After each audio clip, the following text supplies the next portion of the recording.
السلام علیکم ورحمۃ اللہ تعالیٰ وبرکاتہ۔ وعلیکم السلام ورحمۃ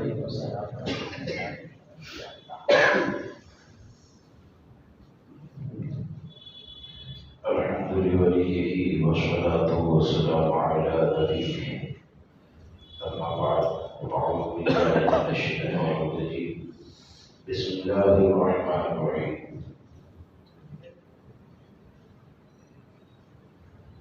یا ایھا الذین آمنوا اتقوا اللہ ولتنظر نفس ما قدمت لغد واتقوا اللہ ان اللہ خبیر بما تعملون۔ صدق اللہ العظیم۔ دل کی گہرائی سے ایک مرتبہ درود مقدسہ پڑھیں۔ اللہم صل علی سیدنا مولانا محمد سیدنا و مولانا محمد معدن الجود والکرم وآلہ الکرام واصحابہ العظام قوله الکریم وبارک وسلم۔ صلاۃ و سلام علیک یا سیدی یا رسول اللہ صلی اللہ تبارک و تعالی علیہ وسلم۔ معزز سامعین کرام و رفیقان گرامی، آج کی اس محفل میں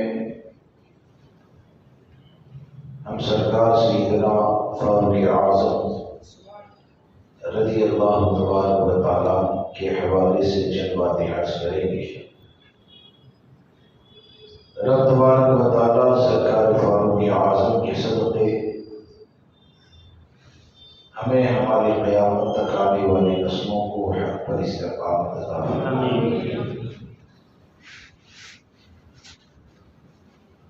سرکار سیدنا فاروق اعظم رضی اللہ تبارک و تعالیٰ کی ذات وہ ہے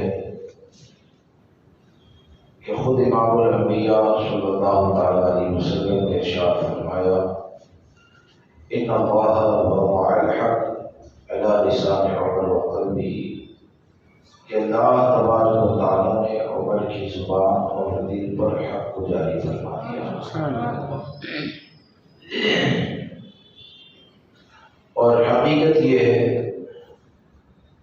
کہ فاروق اعظم رضی اللہ تبارک و تعالیٰ کی حیات مبارکہ کے مختلف گوشے ہیں، اور کسی بھی گوشے پر اگر آپ نظر کریں گے نا تو آپ کی زندگی سے ہم کو بہت سی باتیں سمجھنے کا طریقہ ملتا ہے۔ ایک خاندان کی نگرانی کرنے والا آدمی اگر فاروق اعظم رضی اللہ تبارک و تعالیٰ نے اپنے گھریلو ذمہ داریوں کو کیسے ادا کیا، اس کو پڑھیں اور اسی کے مطابق اگر چلیں تو ایک خاندان امن و سکون کا گہوارہ ہو جائے، اور کوئی عہدہ مل جائے اور عہدہ ملنے کے بعد اس کی ذمہ داریوں کو کیسے ادا کرنا ہے، اور اس کا منصب یا یہ کہیے کہ اس کا حکم جہاں تک چلتا ہے، ان سب لوگوں کو شریعت مطہرہ کا پابند بنانے کے اصول کیا ہوتے ہیں، وہ طریقہ بھی آپ کو فاروق اعظم کی زندگی میں مل جائے گا۔ بنیاد یہ ہے کہ دو باتیں یاد رکھ کر، دو تین باتیں یاد رکھ کر میری گفتگو کو سماعت کریں کہ آج ہم لوگوں کے درمیان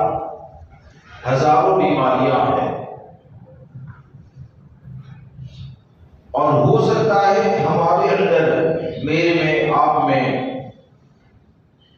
بہت سی چیزیں ایسی ہو کہ ہم کمزوریاں محسوس تو کرتے ہیں لیکن یہ کہ اسے دور نہیں کر پاتے۔ تو اس بات پہ یاد رکھ کر چلیں کہ جب بھی آپ کو برائی کا خاتمہ کرنا ہے یا برائی سے اپنے آپ کو، اپنے قوم کو بچانا ہے، تو ہمارے بزرگوں نے بالخصوص سرکار فاروق اعظم رضی اللہ تبارک و تعالیٰ نے برائی کے خاتمے کے لیے جو رہنما اصول عطا فرمائے ہیں، وہ اصول یہ ہے کہ جو بھی برائی پیدا ہوتی ہے نا تو سب سے پہلے یہ دیکھا جائے کہ یہ برائی پیدا ہوئی کیوں، یا برائی پیدا ہو سکتی ہے تو یہ آئے گی کہاں سے؟ تو جس جگہ سے آنے والی ہے وہ دروازہ بند کر دے، انشاءاللہ برائی ختم ہو جائے گی، یا جہاں سے آ چکی ہے وہ دروازہ بند کر دے تو برائی ختم ہو جائے گی۔ اور کوئی یہ جانے، آج جیسے کہ ہو گیا، ہم نے برائی کے ہزاروں راستوں کو جان لیا، ہم نے برائی کے ہزاروں راستوں کو جان لیا، سب کا اتفاق ہے کہ برائی آئی یہی سے ہے، لیکن ہم کو بچنا کیسے پتا ہے؟ وہ راستہ بھی بند نہیں کرنا ہے، برائی سے بھی بچنا ہے۔ بارش ہو رہی ہے، بغیر کوئی سامان کے بارش کے نیچے کھڑے ہو جائیں اور یہ کہیں کہ ہم تو کھڑے بھی رہیں گے اور بارشیں بھی بچ جائیں گے، ایسا نہیں ہوتا ہے۔ ہمارے بزرگوں نے ہم کو جو طریقہ عطا فرمایا وہ طریقہ یہی ہے کہ جب وہ راستہ پتہ چل جائے تو اس راستے سے اپنے آپ کو موڑ لو، اس راستے کو بند کر دو، اور یقین جانے اگر اس پر عمل نہ کیا تو صرف باتیں کرنے سے، مشورہ کرنے سے کچھ حاصل ہونے والا نہیں ہے۔ اس لیے فاروق اعظم رضی اللہ تبارک و تعالیٰ کی بارگاہ میں صحیح معنوں میں خلاف عقیدت یہ ہے کہ چند باتیں سماعت کریں، میں آپ ہم سب اپنی زندگی پر، اپنی کمزوریوں پر غور کریں اور ہماری جو کمزوریاں ہیں اسے دور کرنے کی بھی کوشش کریں۔ تو یہ فاروق اعظم رضی اللہ تبارک و تعالیٰ کی بارگاہ میں وہ خلاف عقیدت ہوگا کہ ہم عمل یہاں پر کریں گے اور اس کا جتنا بھی اجر و ثواب ہے اللہ فاروق اعظم کو عطا فرمائے۔ یہ طریقہ ہے۔ ایک مثال دے کر اپنی گفتگو کو آگے بڑھا کے دیکھیے کہ فاروق اعظم رضی اللہ تعالیٰ نے برائیوں کا خاتمہ کیسے کیا اور اس کے لیے کون سا طریقہ اپنایا۔ یہ حضرت علامہ جلال الدین سیوطی رحمۃ اللہ تعالی نے اس بات کو لکھا، جیسے کہ آپ نے شعر میں سنا کہ فاروق اعظم عوام کی نگرانی کرتے تھے۔ ایک بار آپ نگرانی کرنے کے لیے نکلے تو آپ نے ایک عورت کو عشقیہ اشعار سنا، پڑھتے ہوئے سنا، باہر سے وہ گھر بیٹھے رہتے تھے، عشقیہ اشعار گنگنا رہی تھی۔ خلاصہ یہ تھا کہ وہ مرد کی قربت کے بارے میں بات کر رہی تھی، آسمان پہ ستارے چمک رہے ہیں، میرے ساتھ کوئی کھیلنے والا نہیں، وغیرہ وغیرہ، تو بات کر رہی تھی۔ فاروق اعظم رضی اللہ تعالیٰ نے اپنے ساتھی سے کہا کہ اس گھر کے اوپر نشان لگاؤ اور صبح میں اس عورت کو حاضر کرنا۔ وہ جو صبح میں عورت آئی، فاروق اعظم رضی اللہ تعالیٰ نے فرمایا کہ تو نے کوئی گناہ تو نہیں کیا، تو نے جو اشعار کو بنا رہی تھی تو نے کوئی گناہ تو نہ کیا؟ تو وہ عورت کہتی ہے، کرتی کہ حضرت اللہ کا خوف میرے دل میں پایا جاتا ہے، میں نے کوئی گناہ نہ کیا۔ تو بولے پھر یہ کس کی یاد میں تم بنا رہی تھی؟ بولے کہ یہ جو اشعار ہے نا وہ میں اپنے شوہر کی یاد میں بنا رہی تھی۔ بولے کہ تمہارا شوہر کہاں ہے؟ بولے کہ میرا شوہر فلاں جگہ پر جہاد میں گیا ہے، دین کی سربلندی کے لیے گیا ہے۔ تو فاروق اعظم رضی اللہ تبارک و تعالیٰ نے کون سا طریقہ اپنایا؟ کیا اس عورت نے یہی کہا کہ وہ تو اللہ کی راہ میں گیا ہے، 5 سال بھی ہو جائے تو صبر کر، اپنے نفس پہ کنٹرول کر، یہ فرمایا؟ یہ نہیں کہا۔ فاروق اعظم رضی اللہ تبارک و تعالیٰ نے جو دیکھا کہ اگرچہ مرد جہاد میں گیا ہے اور دوری سے، یعنی وہ گناہ پیدا نہیں ہوا، حرام کام نہیں ہوا، لیکن ایک خطرہ پیدا ہوا، تو فاروق اعظم رضی اللہ تبارک و تعالیٰ کا طریقہ دیکھیں کہ گھر پر تشریف لائے اور آپ کی شہزادی جو ازواج مطہرات میں سے ہیں، امہات المومنین میں سے ہیں، ان سے سوال کیا کہ پوری امت کا مسئلہ ہے، بیٹا ذرا یہ بتاؤ بیٹی کہ ایک عورت مرد کے بغیر کتنا وقت رہ سکتی ہے؟ تو انہوں نے شرما کر ایسے اشارہ کیا۔ تو جہاں تک اسلامی حکومت تھی نا، فاروق اعظم نے ہر جگہ پر یہ حکم جاری کر دیا کہ کوئی بھی مرد اپنی عورت سے 4 مہینے سے زیادہ دور نہ رہے، کوئی بھی مرد۔ اور اس عورت سے آپ نے یہ فرمایا کہ تم ٹھہری رہو، میں تمہارے شوہر کو بلانے کا انتظام کرتا ہوں۔ کیا کہا؟ جہاد میں سے بلانے کا انتظام کرتا ہوں۔ اب یہ جو اصول عطا فرمایا تو اس سے کیا سمجھ میں آیا کہ مرد کی دوری کی بنیاد پر اگر حرام کاری کے کھلنے کا دروازہ کھلنے کا خطرہ پیدا ہوتا ہے تو سرکار فاروق اعظم نے گویا کہ اس دروازے کو بند کر کے حرام کا دروازہ بند کر دیا، اس دروازے کو بند کر کے حرام کا دروازہ بند کر دیا۔ اب آج کے وقت میں اگر ہم یہ چاہتے ہیں، عیاشیاں ہوتی ہے، خرابیاں ہوتی ہے، نہ جانے کیا کیا ہوتا ہے، تو کون نہیں جانتا ہے کہ لباس کی بنیاد پر ہماری بچیوں کی عزت خطرے میں ہے؟ کون نہیں جانتا ہے کہ انٹرنیٹ کی بنیاد پر ہماری بچیوں کی عزت خطرے میں ہے؟ کون نہیں جانتا ہے کہ یہ سب چیزوں کی وجہ سے ایک بچہ بالغ ہونے سے پہلے حرام راستوں کی طرف نکل جاتا ہے؟ لیکن آپ مجھے بتائیں، ہم میں سے کتنے ایسے ہیں کہ جنہوں نے ان راہوں کے اوپر پابندی لگائی، دعا تو کرنی ہے، مشورہ تو دینا ہے، بات تو کرنی ہے،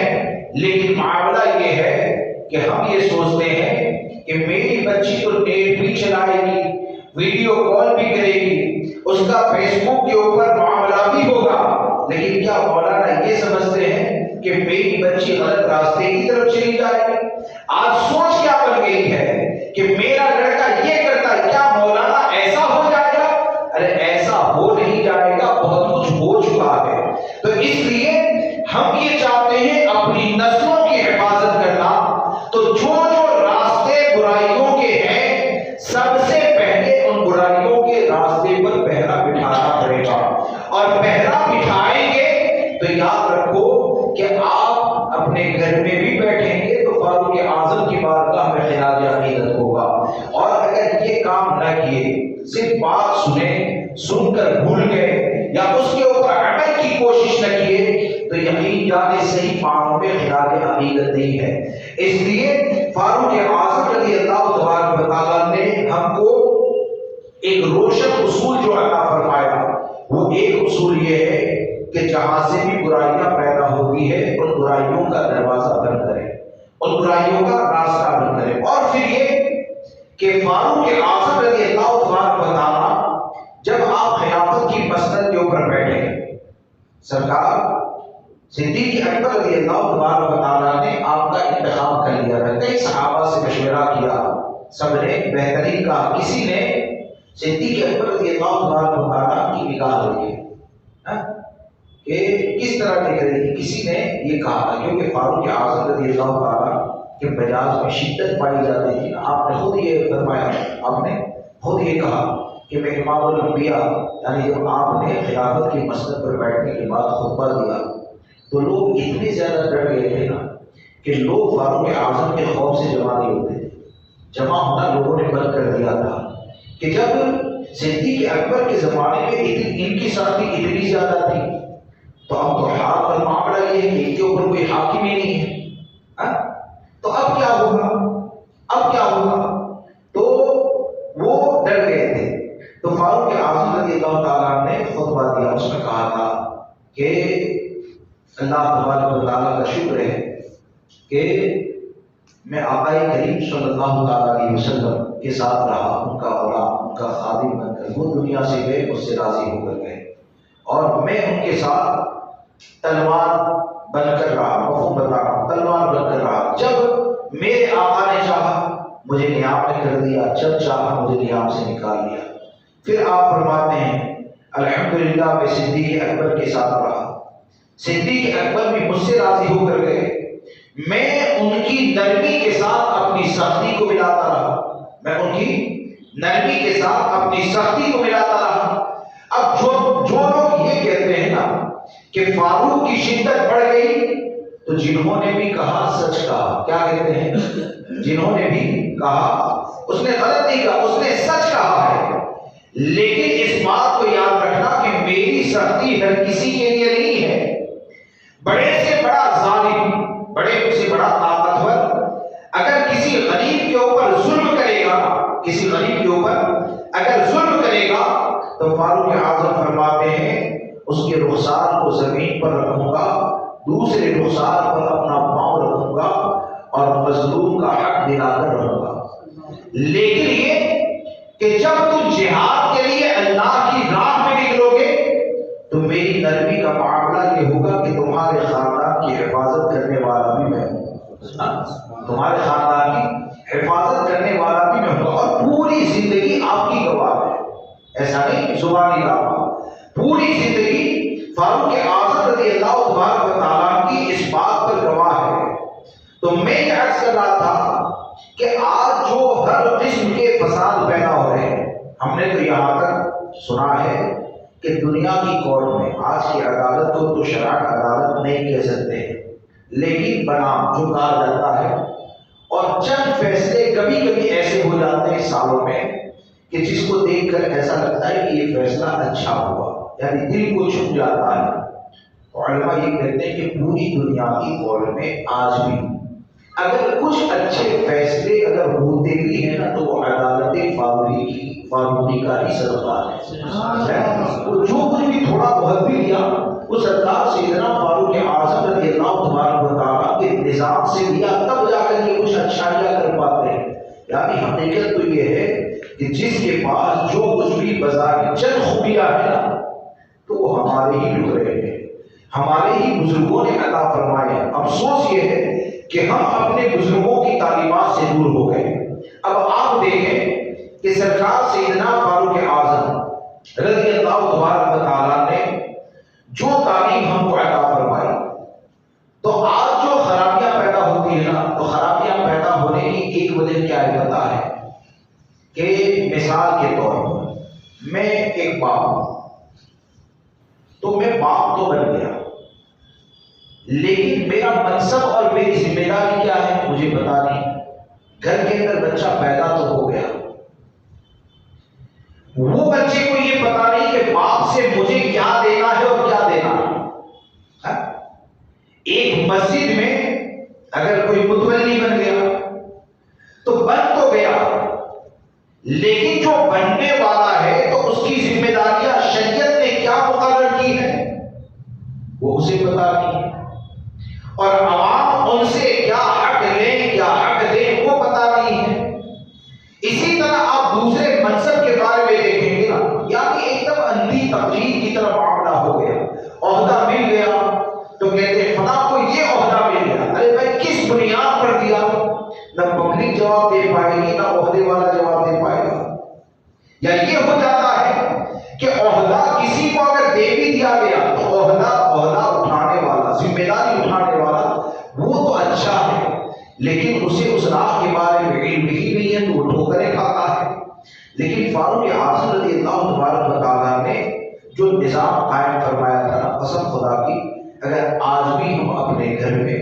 اپنی مسجد میں، مدارس میں اور جتنی بھی تنظیمیں چلتی ہیں اس میں فاروق اعظم کی زندگی کو پڑھ کر چند اگر رہنما اصول اگر بناویں اور اسی کے مطابق چلے تو جہاں پر بھی فاروق اعظم کا قانون ہوگا اللہ امن و سکون عطا فرمائے، جہاں پر بھی فاروق اعظم کا نظام ہوگا اللہ تبارک و تعالیٰ امن و سکون عطا فرمائے گا۔ فاروق اعظم کا طریقہ کار کیا تھا کہ خلفائے راشدین میں سب سے زیادہ اسلام جو پھیلا کئی ملکوں میں، تو سب سے زیادہ اسلام جو پھیلا وہ فاروق اعظم کے زمانے میں، خلفائے راشدین کے زمانے میں سب سے زیادہ وہ فاروق اعظم کے زمانے میں۔ اب فاروق اعظم کا ذہن دیکھیں، آپ کی فکر دیکھیں کہ آپ نے اس کے لیے کون سے اصول عطا فرمائے کہ یہ دین ایک ملک سے اگر دوسرے ملک میں بھی چلا جائے تو جہاں بھی جائے وہاں پر خرابی پیدا نہ ہو، بلکہ اندر انصافی قائم رہے،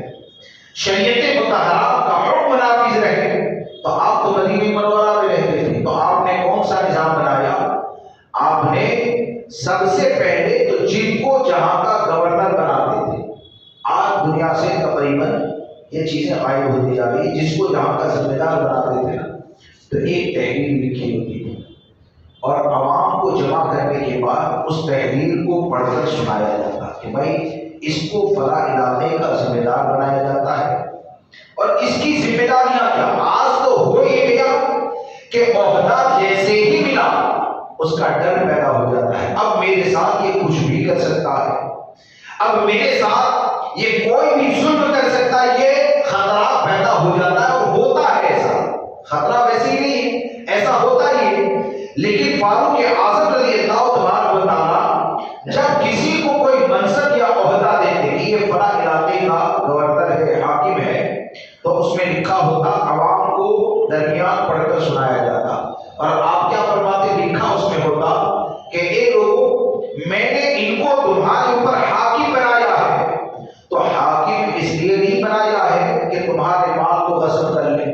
میں نے حاکم اس لیے نہیں بنایا ہے کہ یہ تمہارے اوپر ظلم کریں, بلکہ تمہارے اوپر اگر ان کو نگراں اور محافظ بنا کر بھیجتا ہوں تو مقصد یہ ہے کہ یہ تمہارے درمیان رہ کر تم کو قرآن و حدیث پر عمل کرنے والا بنائے, تم کو شریعت مطہرہ پر عمل کرنے والا بنائے. اور اتنی سختی کہ یہ تو ایک ہوتا ہی کہہ دینا, میں نے ایک ہوتا ہی کہہ دیا کہ بھائی یا جماعت پور کا ذمہ دار, ایک مثال دے رہا ہوں, جماعت پور کا ذمہ دار میں نے اس کو بنایا. اب یہاں پر کیا چلتا ہے وہ کیسے پتا چلے؟ تو فاروق اعظم رضی اللہ تبارک و تعالیٰ نے جتنے بھی گورنر تھے, جتنے بھی حاکم تھے, سب کے اوپر کمپلسری کر دیا, سب کے اوپر لازم کر دیا کہ ان کو ہر سال حج میں آنا ہی ہے, ان کو ہر سال حج میں آنا ہی ہے. اور حج میں آئیں گے تو حج میں ہر علاقے کی عوام ہوتی ہے, جیسے آج بھی ہر ملک کے لوگ ہوتے ہیں, تو ہر صوبے کے لوگ وہاں پر آتے ہیں. اور وہاں پر کیا ہوتا, پھر وہ حاکم یعنی حکام جو ہوتے ان کو بھی جمع کیا جاتا, اور ہر صوبے کے جتنے بھی لوگ ہیں مکہ معظمہ میں ایک جگہ پر جمع ہوتے اور وہاں پر عدالت فاروقی قائم ہوا کرتی, یعنی حاکم کو کھڑا کرتے. یہ مصر کے ہیں, ان سے کسی کو کوئی شکایت ہے, یہ فلاں جگہ کے ہیں, ان سے کسی کو کوئی شکایت ہے, یہ فلاں علاقے کے ہیں, ان سے کسی کو کوئی شکایت ہے. اور اس دور پر سردار سیدنا فاروق اعظم رضی اللہ تبارک و تعالی اپنی حکومت کو چلاتے تھے, اور حقیقت میں آپ کے دل میں احساس ذمہ داری اتنی زیادہ تھی نا کہ حقیقت یہ ہے کہ فاروق اعظم رضی اللہ تبارک و تعالیٰ کی حکومت جہاں تک پائی جاتی تھی نا, اللہ تبارک و تعالیٰ نے اس زمین کو عدل و انصاف سے بھر دیا تھا, یہ احساس ذمہ داری کی بنیاد پر. اور پھر ایسا نہیں کہ اپنوں کو بھول گئے. آج تو ہوتا یہ ہے کہ عہدہ جو ہوتا ہے, یعنی ماحول ہی اتنا بگڑ چکا ہے کہ اب تو شریف آدمی بھی اگر عہدہ قبول کرے گا تو بیچارہ بغیر کچھ کھائے پیے بدنام ہو جاتا ہے. شریف بھی اگر عہدہ قبول کرے اور کھایا بھی نہ ہو, ماحول اتنا خراب ہو گیا کہ وہ اپنے پیسے سے اگر بائک بھی لے کر آئے تو کھانے والے اتنے پیدا ہو گئے کہ وہ نہیں کھایا ہے پھر بھی لوگ اشارہ کرتے ہیں دیکھو یہ بائک کے اوپر جا رہا ہے, یہ ملائکہ عہدہ ملا, یہ حالانکہ بیچارے نے کھایا بھی نہیں. اور ہم کسی کے اوپر ایسا الزام بغیر ثبوت شرعی کے رکھ بھی نہیں سکتے ہیں. لیکن یہ کہ یہ ماحول جو بن گیا تھا یہ اس کی نحوست کا اثر ہے کہ اب عہدیدار کے حوالے سے جو بدگمانیاں پیدا ہو گئی, اور خاص کر کے عہدے اگر ملتے ہیں نا تو جیسے کہ اس کو پرسنل کوئی فائدہ اٹھانا ہے. پوری لڑائی کس لیے ہوتی ہے, میں مر جاؤں تو میرے مرنے سے پہلے ہی میں ایسی بازی کرتا ہوں, ایسی گیم کرتا ہوں کہ لوگ میرے لڑکے کے لیے کھڑے ہو جائیں کہ اب ان کے بعد یہی اس عہدے پر بیٹھے گا. کیوں بیٹھے گا؟ ملائکہ ہوتا ہے, کچھ کھانا پھر کیا مطلب ہے؟ فاروق اعظم رضی اللہ تبارک و تعالیٰ کی زندگی کا معاملہ یہ تھا کہ وہ نہ خود اپنے آپ کو بھولے, نہ اپنے گھر والوں سے غافل رہے, نہ مسلمانوں سے غافل رہے, اور ہر ذمہ داری کو ایسے نبھایا, ہر ذمہ داری کو ایسے نبھایا کہ آپ کا طریقہ یہ تھا کہ جب آپ مسجد نبی شریف میں لوگوں کو جمع کرنے کے بعد خطاب کرتے کہ فلاں فلاں کام کوئی نہیں کرے گا ورنہ یہ سزا دی جائے گی. تو یہ جب آپ لوگوں کے درمیان نصیحت کرتے، واعظ فرماتے نا، تو یہ واعظ کرنے کے بعد سرکار فاروق اعظم رضی اللہ تبارک و تعالیٰ اپنے گھر پہ تشریف لاتے اور گھر پہ آنے کے بعد پورے خاندان کو جمع فرماتے. کیا کرتے؟ ہاں، کبھی آپ نے ایسی حکومت کرنے والے کے بارے میں سوچا ہے؟ اور لوگ کہتے ہیں پیسہ چاہیے، یہ چاہیے، وہ چاہیے. ارے فاروق اعظم کے پاس بظاہر کیا تھا؟ فاروق اعظم رضی اللہ تبارک و تعالیٰ کے پاس بظاہر کیا تھا؟ یعنی بیت المال سے وظیفہ ملتا تھا. اور آپ سوچیں کہ ایسے حالات کہ آج تو عہدیدار کوئی غریب ہوگا کوئی تصور بھی نہیں کرتا ہے، اور وہاں پر حال یہ کہ جس کے نام سے کافروں کے جسم پر رونگٹے کھڑے ہو جائے، اس کا حال کیا. ایک مرتبہ حضرت بیمار ہو گئے، ڈاکٹر نے، حکیم نے کہا کہ آپ کو شہد کا استعمال کرنا پڑے گا، دوائی کے ساتھ کمپلسری ہے. آپ نے گھر میں تلاش کیا تو جس کے سبب سے اللہ نے اسلام کو اتنی سربلندی عطا فرمائی، اس کا حال یہ ہے کہ گھر میں شہد بھی نہیں ہے. گھر میں شہد بھی نہیں ہے. اب وہ شہد دینے کے لیے کیا کرتے ہیں؟ شہد دینے کے لیے کرتے ہیں کہ مسجد نبوی شریف میں لوگوں کو جمع کرتے ہیں، اور جمع کرنے کے بعد اعلان کرتے ہیں کہ ایسا ہے کہ میں بیمار ہوں، مجھے اپنے علاج کے لیے حکیم نے شہد کے لیے کہا تھا، آپ لوگ اگر اجازت دیں تو بیت المال سے میں شہد لوں. آپ سوچ سکتے ہیں کہاں سے آیا پیسہ، کہاں پر گیا، دیا کس لیے، گیا کہاں پر، کھایا کس نے. یعنی آدمی سوچتا ہی نہیں ہے. تو جب اتنے محتاط اور خوف خدا کا ایسا پیکر جب قوم کے اوپر حاکم ہوتا ہے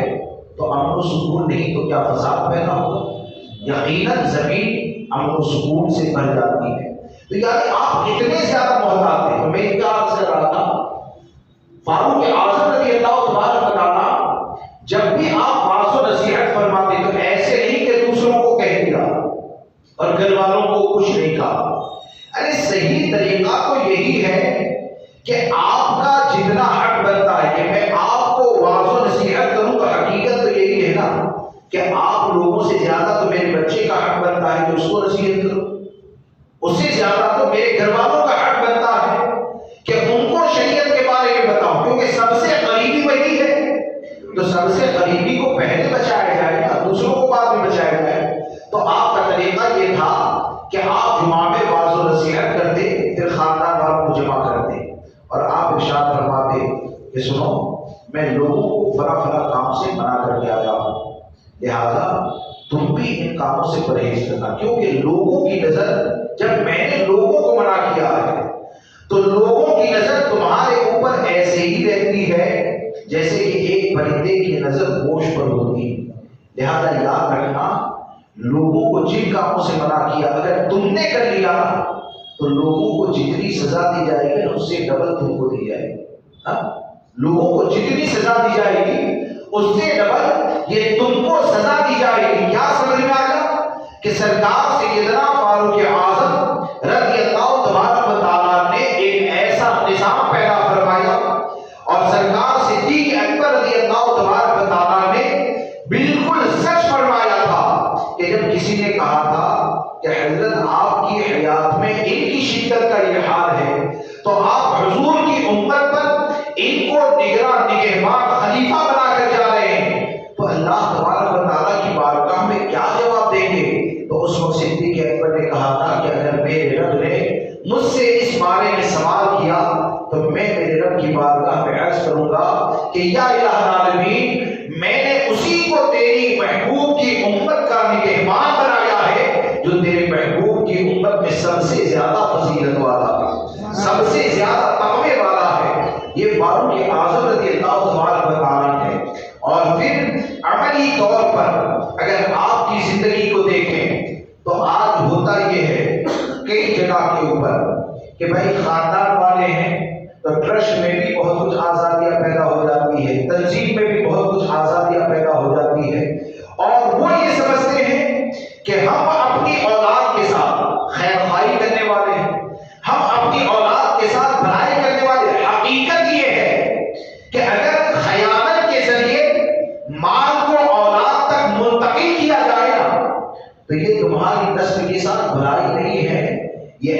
ظلم ہے کہ کل میدان محشر میں اس کا جواب اللہ کی بارگاہ میں تم کو دینا، اللہ کی بارگاہ میں تم کو دینا ہے۔ ایک مرتبہ سرکار فاروق اعظم رضی اللہ عنہ وہ نکلے بازار میں، آپ نے اپنے شہزادے کو دیکھا کہ وہ اونٹنی لے کر بیچنے کے لیے کھڑے ہیں۔ فاروق اعظم رضی اللہ عنہ وہ ٹھہر جاتے، آپ نے کہا کس لیے کھڑے ہو؟ بولے کہ یہ اونٹنی ہے، اسے بیچنے کے لیے آیا ہوں۔ بولے کہ تمہارے پاس تو اتنی صحت مند اونٹنی تھی نہیں۔ بولے کہ فلاں وقت میں جو خریدا تھا دبلی پتلی تھی۔ بولے کہ اتنی موٹی کیسے ہو گئی؟ تو بولے کہ فلاں چراگاہ ہے، وہاں پر گھاس کھلایا اتنے وقت تک، تو اس سے یہ صحت مند ہو گئی۔ تو آپ نے فرمایا کہ وہ تو حکومت کی چراگاہ ہے۔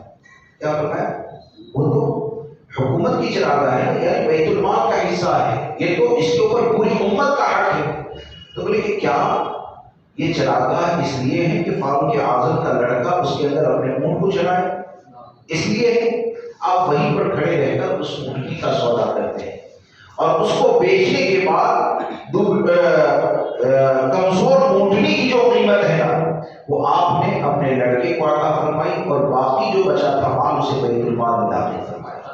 باقی بچا تھا مال وہ بیت المال میں داخل فرمایا۔ یعنی آپ نے عملی طور پر ایک مرتبہ حضرت ابو موسیٰ اشعری رضی اللہ تبارک و تعالی، حضرت ابو موسیٰ اشعری رضی اللہ تبارک و تعالی نے جب بیت المال کو صاف کیا جا رہا تھا تو بیت المال میں 1 درہم بچا۔ کتنا؟ 1 درہم بچا۔ اس بات کو سمجھنے کی کوشش کریں کہ آپ اگر حرام لقمہ اپنی اولاد کو کھلاتے ہیں اور خاص کر کے جو مال قوم کا ہے یا جس مال کے اندر ہزاروں شریک ہیں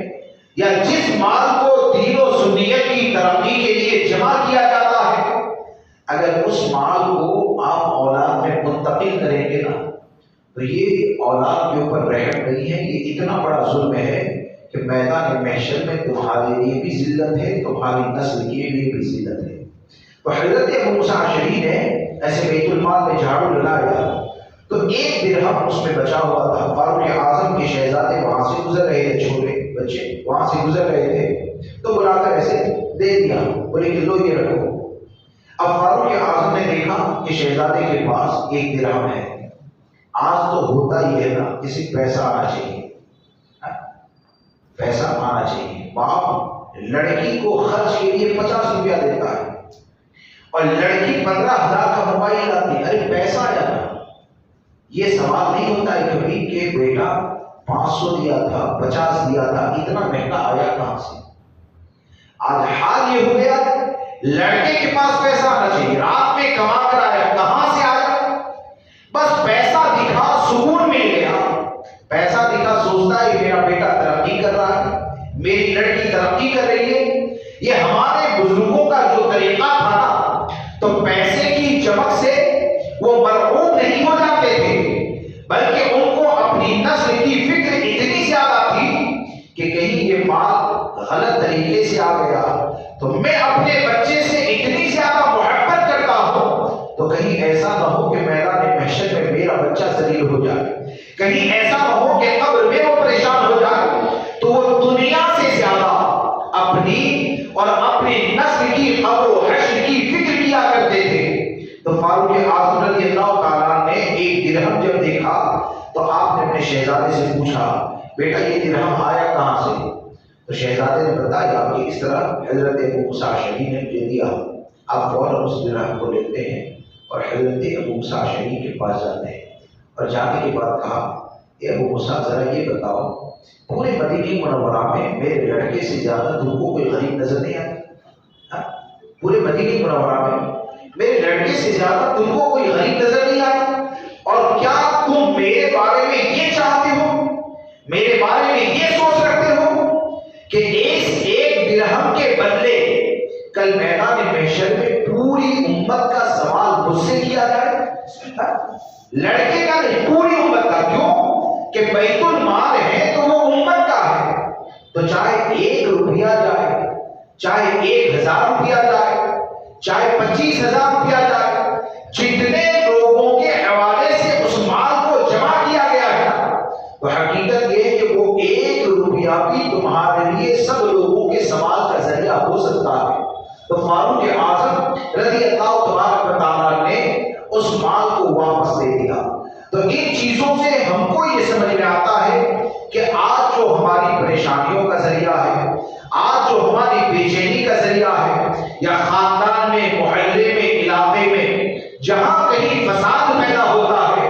تو ہر فساد کے خاتمے کے لیے سب سے پہلے اسی بات کے اوپر غور کریں کہ ہم نے شریعت کے کس قانون کو توڑا کہ جس کے توڑنے نے ہم کو ہلاکت میں ڈال دیا، شریعت کے کس حکم کے خلاف آپ نے عمل کیا کہ جس عمل کرنے نے آپ کے خاندان کو، آپ کے علاقے کو، آپ کی برادری کو برباد کر دیا۔ اگر اس اصول سے سوچ کر اگر آپ نے اپنے لوگوں کو، مسلمانوں کو اگر شریعت مطہرہ کا پابند بنا دیا تو انشاءاللہ اللہ تبارک و تعالیٰ فاروق اعظم کے دبدبے کا صدقہ ضرور عطا فرمائے گا، اور ان کا صدقہ اگر مل جائے گا تو انشاءاللہ خوف بھی دل سے نکلے گا، صحیح حق اور باطل کے درمیان فرق بھی سمجھ میں آئے گا۔ لیکن اس کو سمجھنے کا، سمجھانے کا طریقہ یہی ہے، ہم اپنی کمزوری کو دیکھیں، اور کمزوری کو دیکھنے کے ساتھ ہم اپنی کمزوریوں کو دور کرنے کی کوشش بھی کریں۔ تو یہ تو ہوا فاروق اعظم رضی اللہ تبارک و تعالیٰ جو احکام یعنی گھر کے حوالے سے ہیں، یا یہ کہ کسی کو حاکم بنا دیا اس حوالے سے ہیں، تو اس حوالے سے فاروق اعظم رضی اللہ تبارک و تعالیٰ کی یہ طرز زندگی تھی، آپ کی حکومت کرنے کا انداز تھا، اور خود حاکم ہونے کے بعد آپ کا معاملہ کتنا زیادہ تھا، اور حقیقت میں آپ برائیوں کے خاتمے کے لیے جو جد و جہد کرتے تھے، برائیوں کے خاتمے کے لیے جو کوشش کیا کرتے تھے، جد و جہد کیا کرتے تھے، اس کے بارے میں آج کوئی سوچ بھی نہیں سکتا۔ ہمارے یہاں بڑے بڑے جرم ہوتے ہیں، آدمی کو احساس نہیں ہوتا ہے۔ ہمارے پڑوس میں بڑے بڑے جرم ہو جائے، کوئی بھاگ رہا ہے، کوئی حرام کام ہو رہا ہے، کیا کیا ہو رہا ہے، ہم کو احساس نہیں ہوتا ہے۔ حد تو یہ ہو گئی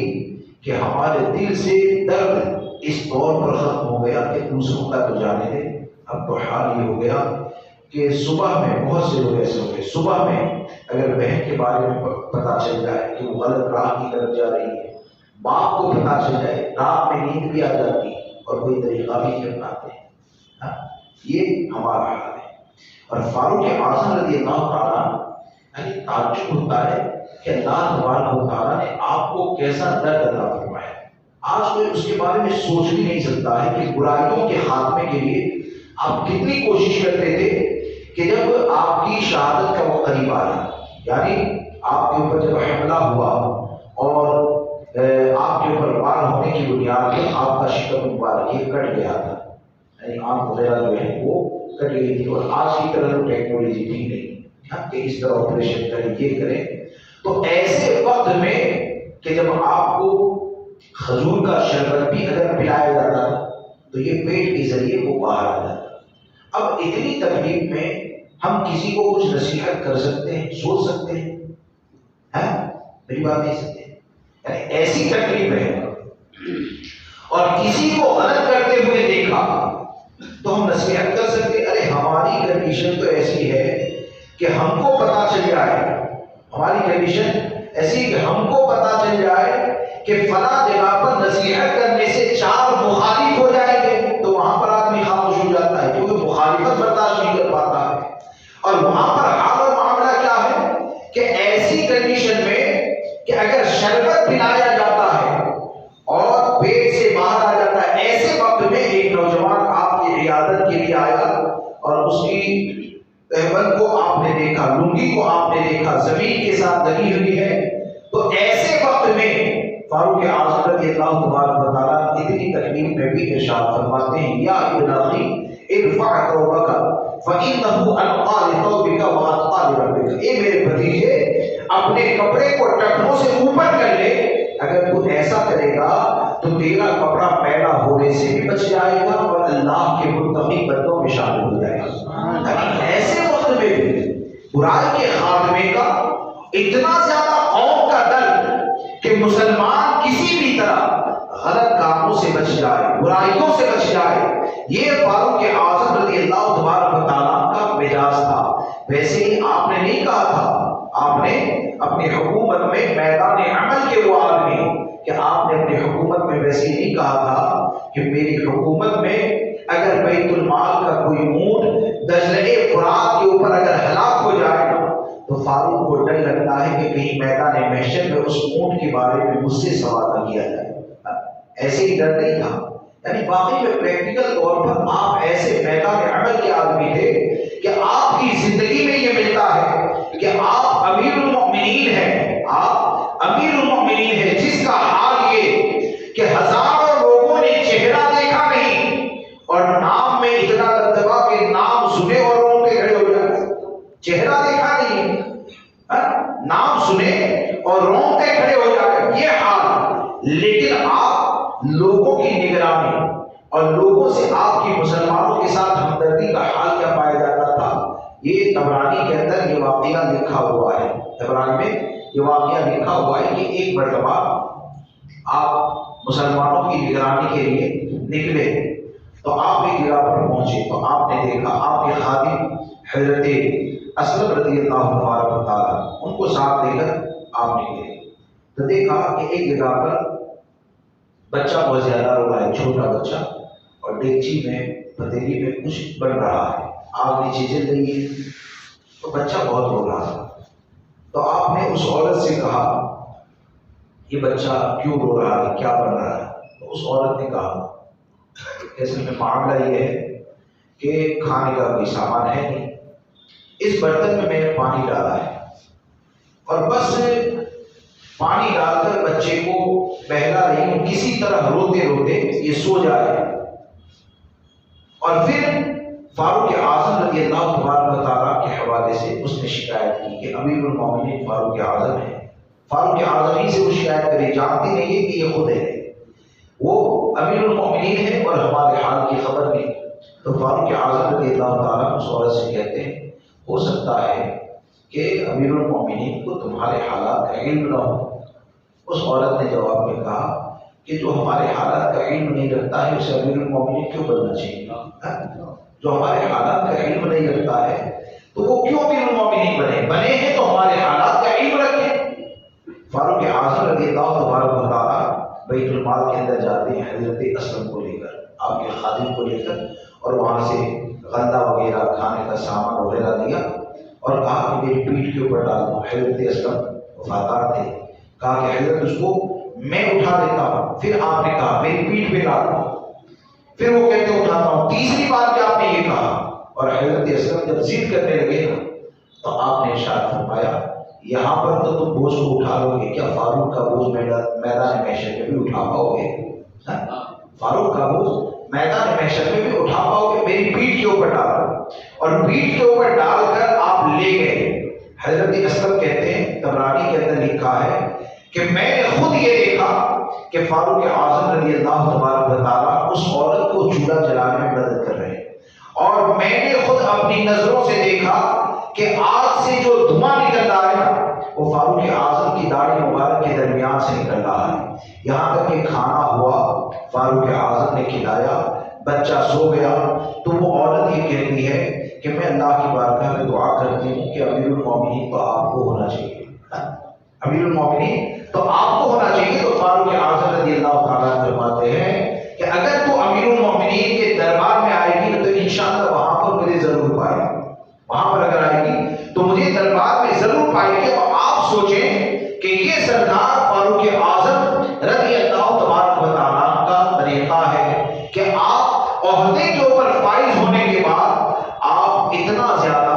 لوگوں کی نگرانی فرماتے تھے اور لوگوں کا درد اتنا زیادہ کہ غالباً ہجری 18 میں غالباً جب عہد پڑا تھا تو عہد کی بنیاد پر فاروق اعظم رضی اللہ تبارک و تعالیٰ نے گوشت کھانا بند کر دیا تھا کہ لوگ اتنے پریشان ہیں، اور رات میں اٹھ کر مسجد نبوی شریف میں جاتے، رات میں اٹھ کر مسجد نبوی شریف میں جاتے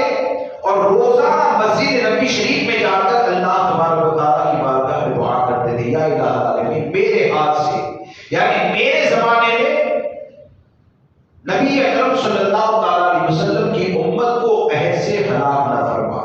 میرے زمانے میں ان کو ہلاکت سے بچا لے۔ آپ سوچیں کہ کیسی فکر کرنے والے کہ لوگ اگر بھوکے ہیں، لوگ اگر عہد میں مبتلا ہیں تو خود گوشت کھانا بند کر گئے۔ خود کا حال یہ ہے کہ لوگوں کے لیے فاروق اعظم دعا فرمائے اور نگرانی تو آپ اس طور پر فرماتے تھے کہ ایک تو یہ کہ آدمی میں یہ جذبہ رہے کہ جہاں پر اپنی کمزوری نظر آئے تو وہاں پر اپنی کمزوری کو دور کرنے کی بھی طاقت رکھے۔ اصل میں ہوتا یہ ہے کہ آدمی کبھی کبھی اپنے آپ کو بہت کچھ سمجھنے لگتا ہے،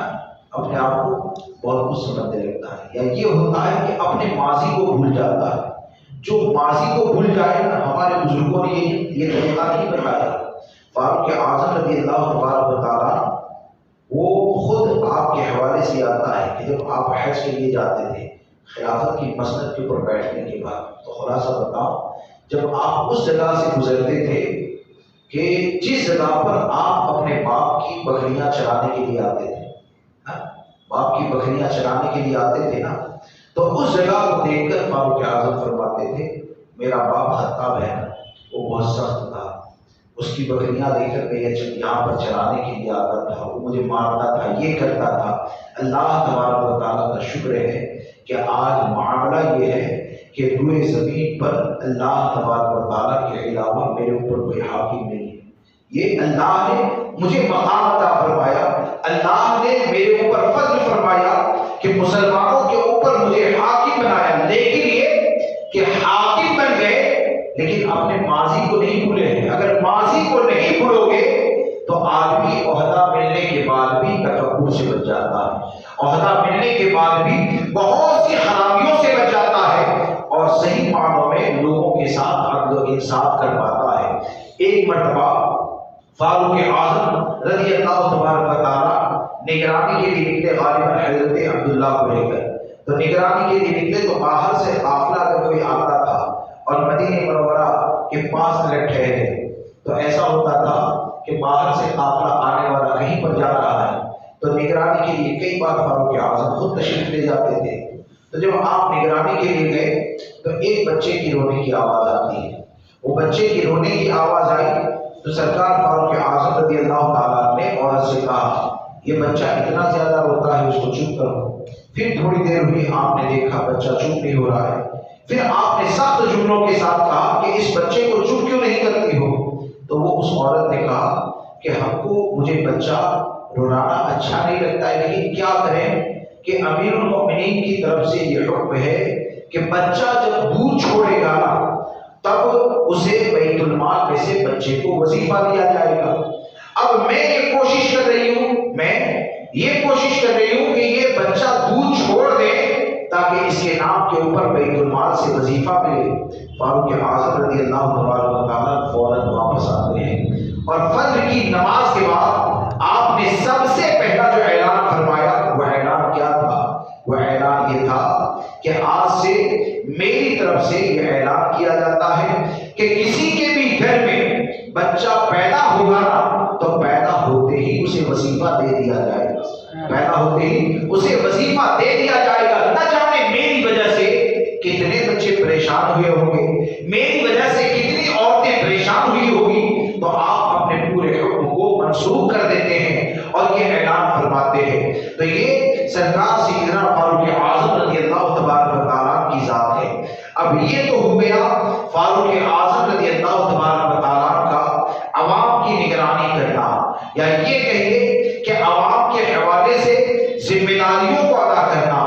لیکن اب ایک طریقہ یہ بھی دیکھیں اور ایک بات میری سماعت کر لیں کہ فاروق اعظم رضی اللہ تبارک و تعالیٰ نے جہاں پر لوگوں کی زندگی اور لوگوں کے معاملات یا لوگ خوشحال رہے یا لوگ عدل و انصاف سے رہے، اس کے اوپر جہاں پر غور کیا، وہیں پر فاروق اعظم رضی اللہ تبارک و تعالیٰ کی زندگی کا یہ پہلو نظر آتا ہے کہ آپ نے ہمیشہ لوگوں کو گمراہی سے بچانے کی کوشش کی، بد مذہبی سے بچانے کی کوشش کی، اور کس طور پر کوشش کی؟ آج تو ہوتا کیا ہے، یہ جو گمراہیت پھیل رہی ہے نا، اس کی اصل وجہ یہ ہے کہ جو نرمیاں پیدا کر دی گئی بد مذہبوں کے حوالے سے، یا رشتہ دار میں اگر کوئی بد مذہب ہو جائے اس کے حوالے سے، اور پھر یہ جو سوچ بن گئی نا کہ اب ہم کیا اتنے زیادہ کمزور ہیں کہ دیوبندی وہابی کے ساتھ بیٹھیں گے، چائے ناشتہ کر لیں گے تو ہم گمراہ ہو جائیں گے، یہ جو سوچ بن گئی نا اس کی بنیاد پر گمراہیت پھیلتی ہے۔ فاروق اعظم رضی اللہ تبارک و تعالیٰ کا اس معاملے میں بھی طریقہ دیکھیں۔ ہمارے یہاں یہ ہوتا ہے کہ کسی سے کہا جائے کہ بھائی ایسا نہ کریں، ارے حضرت ہمارے علاقے میں تو 80% سنی ہے، 20% دیوبندی ہے، اس لیے فکر کی ضرورت نہیں ہے، اس لیے ہم ان کے ساتھ سختی نہیں کرتے۔ کیوں نہیں کرتے؟ بولے کہ 20% ہے۔ پھر 8 سال کے بعد دیکھیں کیا ہوا، آہستہ آہستہ بڑھتے گئے۔ اب طاقت اتنی زیادہ ہو گئی کہ اب معاملہ یہ ہوتا ہے کہ مقابلہ کرنا ہے تو حضرت وہ تو بہت پیسے والے ہو گئے، وہ تو بہت طاقتور ہو گئے۔ یہ طاقتور کس نے کیا؟ یہ ہماری کمزوریوں نے کیا ہونا۔ پیدا تو 4 ہوئے تھے نا، پیدا تو 4 ہوئے تھے، انگریزوں نے 4 کو خریدا تھا، اتنے زیادہ بڑھ گئے۔ فاروق اعظم رضی اللہ تبارک و تعالیٰ نے جو طریقہ اپنایا، اس کو امام اہل سنت نے لکھا ہے کہ سبیغ نام کا ایک شخص تھا کہ جو آیت متشابہات کے بارے میں بحث کرتا تھا، آیت متشابہات کے بارے میں بحث کرتا تھا، جیسے ید اللہ، وجہ اللہ، الف لام میم حامیم عین سین قاف، ان آیتوں کے بارے میں بحث کرتا تھا۔ تو یقین نہیں تھا کہ یہ بد مذہب ہے، لیکن بد مذہب ہونے کا خطرہ تھا، شبہات تھا۔ اب شبہات تھا تو فاروق اعظم رضی اللہ تعالیٰ نے کیا، ہزاروں تھے ایسے، ایک تھا، کتنا تھا؟ ارے بولیے، ایک تھا۔ تو اس ایک کے ساتھ کیا کیا؟ آپ نے اس کو سزا دی، سزا دینے کے بعد توبہ کروائی، اور توبہ کروانے کے بعد کیا آپ نے اسے مسلمانوں کے درمیان آزاد چھوڑ دیا؟ جاؤ جا کے ناشتہ کرو، کھاؤ پیو، ایسا کیا؟ اور کن لوگوں کے درمیان اسے آزاد نہیں چھوڑا گیا، اس پر کبھی غور کیا؟ یعنی وہ زمانہ جسے بہتر زمانہ کہا جاتا ہے کہ سرکار نے فرمایا خیر القرون قرنی ثم الذین یلونہم ثم الذین یلونہم، سب سے بہتر میرا زمانہ، پھر ساتھ والا، پھر اس کے بعد والا زمانہ، یعنی بہتر زمانہ۔ اور اس زمانے میں اگر پائے جاتے ہیں تو یا تو صحابہ کرام کی جماعت ہے یا تابعین کی جماعت ہے، اور یعنی صحابہ اور تابعین کی جماعت ہے، لیکن فاروق اعظم نے توبہ بھی کروائی، لیکن اس کے بعد حضرت ابو موسیٰ اشعری کے علاقے میں وہ سبیغ رہتا تھا، تو آپ نے حضرت ابو موسیٰ اشعری کو خط لکھا کہ جتنے بھی مسلمان ہیں سب کو حکم دو کہ سبیغ کے ساتھ کوئی کاروبار نہیں کرے گا، خرید و فروخت نہیں کرے گا، اس کے ساتھ اٹھنا بیٹھنا نہیں ہوگا، اس کے ساتھ کھانا پینا، کچھ بھی اس کے ساتھ معاملہ نہ ہو، اس کا مکمل بائیکاٹ کریں۔ اور بائیکاٹ کیسے ہوا؟ بائیکاٹ کیسے ہوا؟ امام اہل سنت فرماتے ہیں کہ 100 لوگ اگر ایک جگہ پر جمع ہو، 100 لوگ اگر ایک جگہ پر جمع ہو اور ان 100 کے درمیان وہ توبہ کرنے والا سبیغ اگر آ جائے تو کوئی یہ بھی نہیں پوچھتا تھا کہ کھانا کھایا کہ نہیں کھایا، تو کیسا ہے، اچھا ہے، برائی، کچھ بھی نہیں، وہ آ گیا تو ہوتا یہ تھا کہ 100 کے 100 وہاں سے اٹھ جاتے اور اپنے گھر کے اوپر چلے جاتے۔ اب جب اس کے حالات مکمل سدھر گئے، توبہ کا اثر ظاہر ہونے لگا، تو حضرت ابو موسیٰ اشعری نے خط لکھا کہ حضرت سبیغ کا معاملہ ٹھیک ہو گیا۔ تو اب فاروق اعظم رضی اللہ تبارک و تعالیٰ فرماتے ہیں کہ تمام مسلمانوں کو اس بات کا حکم دو کہ سبیغ کے ساتھ تعلقات قائم کریں۔ اب یہ جو فیصلہ فاروق اعظم رضی اللہ تبارک و تعالیٰ کا ہے کہ اگر ایک بھی پیدا ہو جائے تو اسے صحابہ جیسی عظمت والی جماعت، تابعین جیسی فضیلت والی جماعت، جب اس جماعت کے ساتھ اور اس جماعت کے درمیان جب آزاد فاروق اعظم نے نہیں چھوڑا تو تمہارا اور میرا حال کیا ہے؟ آج کے لوگوں کا حال کیا ہے؟ اور ایسے لوگوں میں اگر آزاد چھوڑ دیا جائے گا، اگر ایسے لوگوں میں ان کو آزاد چھوڑ دیا جائے گا تو یاد رکھنا یہ وہ سانپ ہے جس کو بھی ڈسیں گے وہ تم سے دور ہو جائیں گے، جس کو بھی ڈسیں گے وہ گمراہیت میں مبتلا ہو جائیں گے، اور جتنے زیادہ لوگوں کو ڈسا جائے گا نا، یاد رکھنا کہ وہ سب سانپ بن کر تم سے مقابلہ کریں گے۔ اور اسی لیے امام احمد رضا نے اپنے بزرگوں کی روش کے اوپر خود بھی عمل کیا، اور ہم کو عمل کرنے کے لیے کہا، اور امام احمد رضا نے بھی بچنے کا پیغام دیا، تو وہ امام احمد رضا نے اپنے بزرگوں کے راستے کو اپنا کر ہم کو یہ کہا کہ اگر بچنا ہے انہی لوگوں کا راستہ اپناؤ، اگر اپناؤ گے تو ان کی غلامی میں یہ برکت ہے کہ تیرے غلاموں کا نقش قدم ہے راہ خدا، وہ کیا پہن سکے جو یہ سراغ لے۔ اس لیے اپنے آپ کو بچائیے، اپنی نسلوں کو بچائیے، سرکار سیدنا فاروق اعظم رضی اللہ تبارک و تعالیٰ کی مبارک زندگی سے سبق حاصل کریں، اور اس بات کو یاد رکھ کر چلے کہ ایمان یہ اللہ تبارک و تعالیٰ کی عطا کردہ بہت بڑی دولت ہے۔ ایمان یہ اللہ تبارک و تعالیٰ کی عطا کردہ بہت بڑی نعمت ہے۔ یہ ایمان اگر سلامت ہے، یہ ایمان اگر سلامت ہے اور تم کو قبر کے حوالے کیا جائے، سب تمہارے مخالف ہو جائے، لیکن یاد رکھنا لوگ یہ سمجھیں گے، یہ سوچیں گے کہ بھائی چند گز کی زمین کے حوالے اس کو کر دیا گیا، لیکن ہمارا حال و معاملہ کیا ہے؟ عشق رسول کے ساتھ اگر دنیا سے گئے نا تو وہ چند گز کی زمین پہ اتنا سکون ہوگا کہ پورے احمد آباد کو تمہارے لیے مکان محل بنا دیا جائے، ہزاروں خادم رکھ دیے جائے، پورے محل کو پورے محل میں اے سی کے ذریعے ٹھنڈک کر دی جائے، لیکن یاد رکھنا کہ عشق رسول کے ساتھ اگر دنیا سے جاؤ گے تو وہ تھوڑی سی زمین میں اللہ تبارک و تعالیٰ تمہیں وہ سکون عطا فرمائے گا جو یہاں کے محل میں نہیں مل سکتا ہے۔ کیوں کہ عشق اگر سلامت ہے، لہر میں عشق رخ شہ کا داغ لے کے چلے، اندھیری رات سنیتی چراغ لے کے چلے۔ تو اگر حضور کی محبت سلامت رہی، ایمان سلامت رہا، عقیدہ سلامت رہا، تو یقین جانے آپ قبر میں جائیں گے تو اللہ تبارک و تعالیٰ ہماری قبر کو جنت کے باغوں میں سے ایک باغ بنا دے گا۔ چھوڑا تھا لوگوں نے مختصر سی زمین میں، لیکن وہ مختصر نہیں رہے گی، اللہ تبارک و تعالیٰ عشق رسول کی برکتوں سے زمین کو طاقت دے گا، خوشحالی عطا فرمائے گا۔ اس لیے اپنے قبر کی فکر کریں، اپنے آخرت کی فکر کریں، اور سرکار فاروق اعظم رضی اللہ تبارک و تعالیٰ کی تعلیمات پر عمل کی کوشش کریں۔ رب تبارک و تعالیٰ مجھے آپ کو سب کو سرکار سیدنا فاروق اعظم رضی اللہ تبارک و تعالیٰ کی تعلیمات پر عمل کی توفیق عطا فرمائے، اور آپ کے صدقے اللہ ہمیں ہمارے قیامت تک آنے والی نسلوں کو ایمان کی سلامتی عطا فرمائے، اہل سنت پر قائم رکھے، اسی پر خاتمہ فرمائے۔ بولنے میں مجھ سے جانے کچھ بھی غلطی ہو گئی ہو، آپ سب کو گواہ بنا کر توبہ کرتا ہوں۔ استغفر اللہ ربی من کل ذنب واتوب الیہ، لا الہ الا اللہ محمد رسول اللہ صلی اللہ علیہ وسلم۔ السلام علیکم۔